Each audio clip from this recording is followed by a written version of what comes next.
Hey to all the students that have joined along. This is the Intro to Guitar, but it's the beginner's ultimate guide. So this one's going to be a little bit more in detail than the previous lecture and course. And I'm really excited to kind of bring more of my knowledge to you so you can feel a little more confident in your playing, especially if you're a true beginner and you're just starting out. This one should really help you kind of get to a point where you feel more confident and ready to take on some bigger projects down the road, because I'm excited to bring those bigger projects to you, and it's gonna be awesome. So you're gonna feel more at ease, and hopefully you do kind of see that in my teaching style. So a few things I'm gonna start on right away that I hadn't touched on in the previous lectures, and it's as simple as your strings. Okay, so we all know the names of our strings, right? Let's overview that. The names of your strings again are from the thickest string here: E for elephants, A for and, D for donkeys, G for grow, B for big, E for ears. So E, A, D, G, B, E. It's going to be something I'm going to try to nail in your head over and over and over, because it's important once we're doing different types of chords down the road, okay? So now, talking about strings though, a lot of students will get a guitar, they'll go to a secondhand shop, pawn shop, buddy's guitar, friend's guitar, and they'll buy it off them not knowing that the strings are not good for them, okay? So there's different gauges of strings, and depending on your level, you may not be comfortable with the string that you have on your guitar right now. For most of my beginner guitar students that I teach and coach all the time, I give them the instruction to get extra light or custom light strings, and they're just a little bit lighter. So the give is a little bit, if you take the A and the B, for instance, and pinch those strings, there's a little more give. These are not extra light strings. These are a light string, which is more like a medium gauge. So it pretty much goes like extra light or custom light, then light, and then medium. And medium really is kind of your heavier gauge on an acoustic, okay? If we're talking acoustic. You may have an electric, which gets into whole different things, but it kind of has similar principles, though. There's a lighter gauge and a heavier gauge. So with the acoustic, if you're a pure beginner right now, I will tell you straight up, you're probably eventually going to want to get an extra light or custom light string. I personally have a few favorites, and I'm no way affiliated with these people, but Elixirs are great. They are a string that has a coating on them so that they don't rust as easily, okay? So they take about 3 times, they claim, to rust, 3 times the amount of time. There's actually Elixirs on my Taylor guitar here, and I don't always use Elixirs because some people do believe they diminish a bit of the sound. I don't know about that, but if you're looking for a string that's going to last a long time, get something that has some kind of coverage on the string, and it might be a little more pricey though, right? Otherwise, you can go to any music shop, get yourself like just a regular string, like a Gibson, or there's different kinds, but get the extra light or custom light, and they'll be a lot better. There's going to be a course coming out very soon that I'm going to teach you how to string your own guitar as well.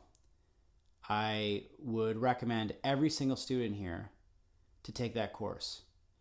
When you go and get strings, a lot of places will charge you upwards to $30, $40 just to change your strings. My course will be worth a lot less than that, and you'll be able to learn how to do it on your own. You may know how you're doing it, but I've seen a lot of people do it wrong. So I teach all my students how to change their own strings, so it's something to look out for. So maybe right now use what you have, but once you see that course come available, you might want to think about getting a new string. Or you can, for now, go get those restrung. So that's the strings. That's the first thing I want to talk about. Really quickly and briefly, I'm going to go over this again because I went over it in my previous lecture, but this one, I just want to go over it very quickly, okay? So this is your guitar. These are your strings. This long piece here is your neck.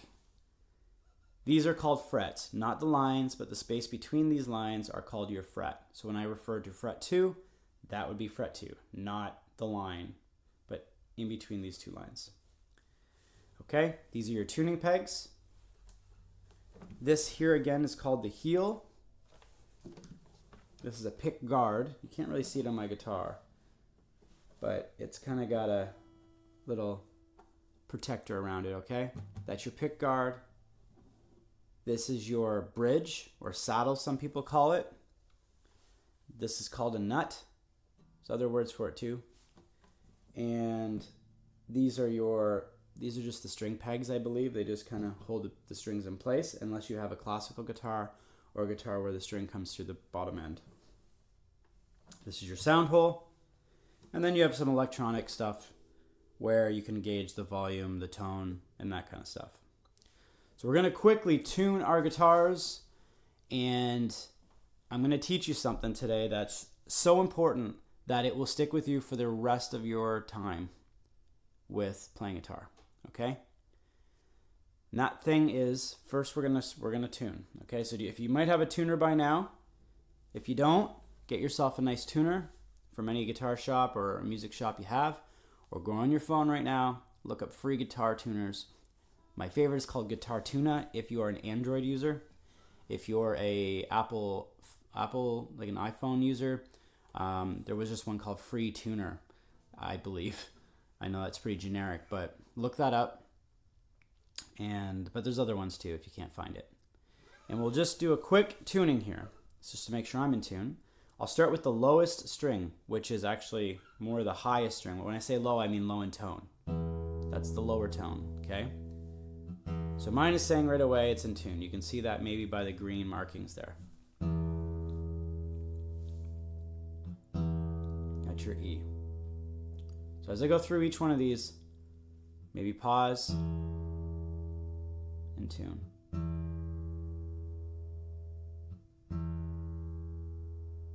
Okay, here's A.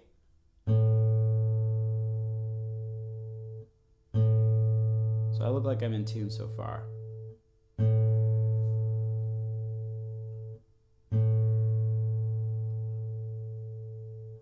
Here's D.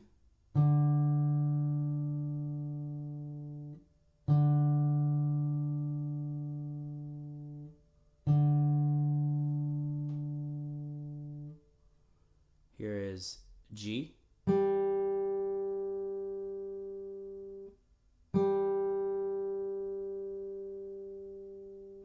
And again, you want it to sound pretty close, right?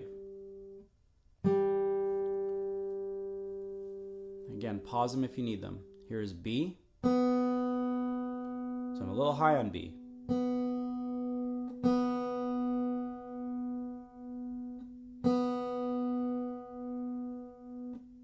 So it's a little bit sharp, okay? That's what that means when it's above the tone. And then your E at the other end. So this is the high E, or the elephant, or the ear part. Elephant. Ears. Sorry.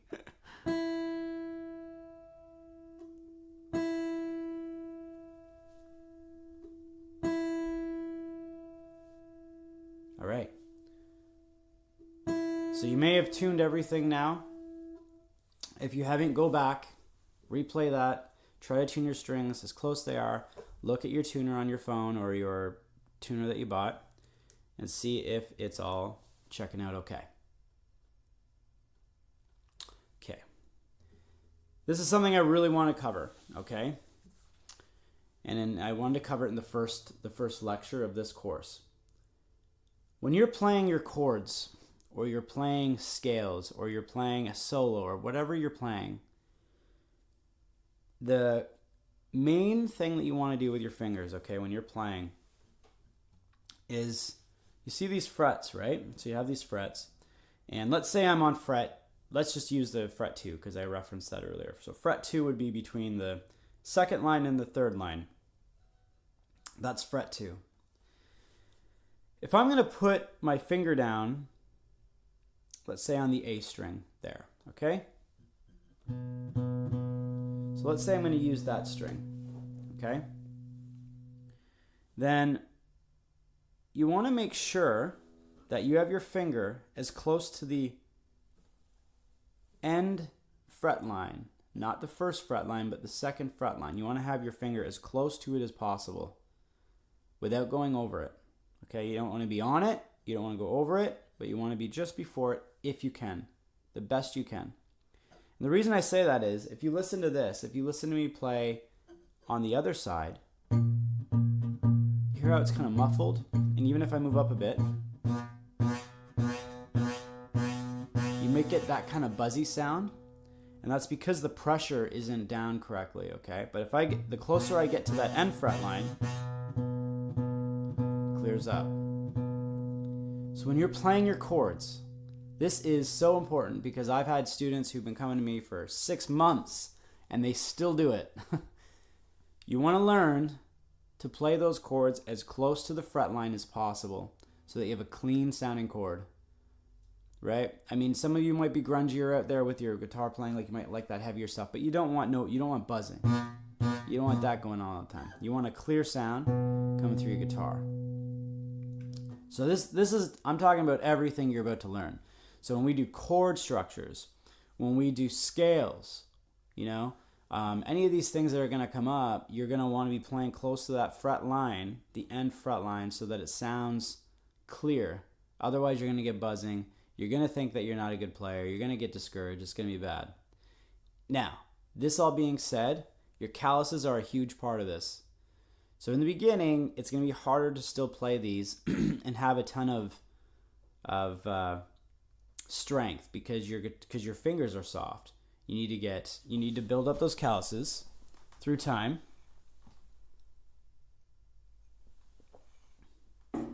And that'll come with practice, right? So if you keep practicing, you're going to get to a point where you're going to build nice hard calluses on your fingers and you won't have to worry so much. You don't have to push so hard.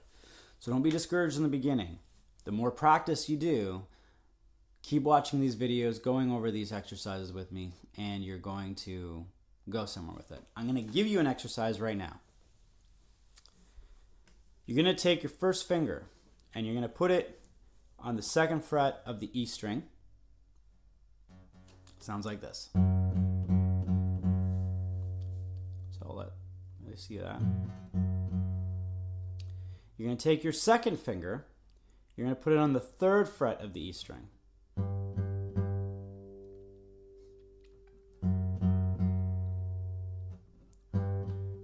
Now as you put the second finger down on the third fret, keep the first one down, okay? Because you're going to come back off. Remember Jaws? It's kind of like that, right? So you got first. Now the thing is, yours might sound like this.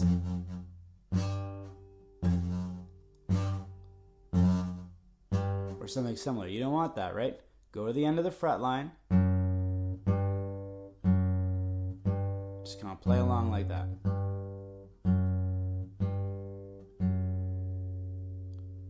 Right? So one more time.